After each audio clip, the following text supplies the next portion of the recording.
তারপরে তো আল্লাহর নিয়ম তো আমি আপনাকে কেউ এই মুহূর্তে যারা আমরা তোমার দরবারে দিয়েছি হাত বাড়াই অদরদের আল্লাহ আমাদের কাজের মহব্বতের দরদের জন্য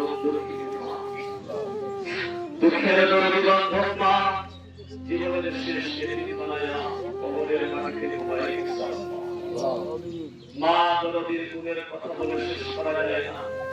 পুষ্পাক্ষের কনকনের মধ্যে আদরের সন্তান যখন ডান দিকে পোশাক করে দিয়েছিল মা দরদি কাটারে বাম পাশে বাম পাশে যখন আদরের সন্তান পোশাক করে দিয়েছিল মা দরদি কাটারে শুকনে আসল দিয়া ঘুম পাড়ায় নিজের ঘুমটাকে হারাম করে দিয়েছিল।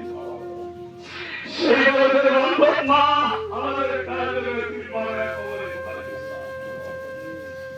মহব্বতের বাবা মাথার গাম পায়ের তেলতে ফিরে কত কষ্ট করে টাকা পয়সা উপার্জন করে আমাদের লেখাপড়া শিখাই আমাদের মুখে রাখছি। সেই বাপমাকে জীবনের শেষবারের প্রতি একটু পানি দিয়ে গোসল করায় সাদা লাশের সামনে আল্লাহ তোমার দরবারে আমরা দুইখানা হাত উত্তোলন করেছি। আমাদের এই ছোটখাটো জবানের যারা উপস্থিত তাহলে কোরআন তেলাওয়াত জিকির আজকার নামাজ সালাত আল্লাহ তোমার দরবারে শুকর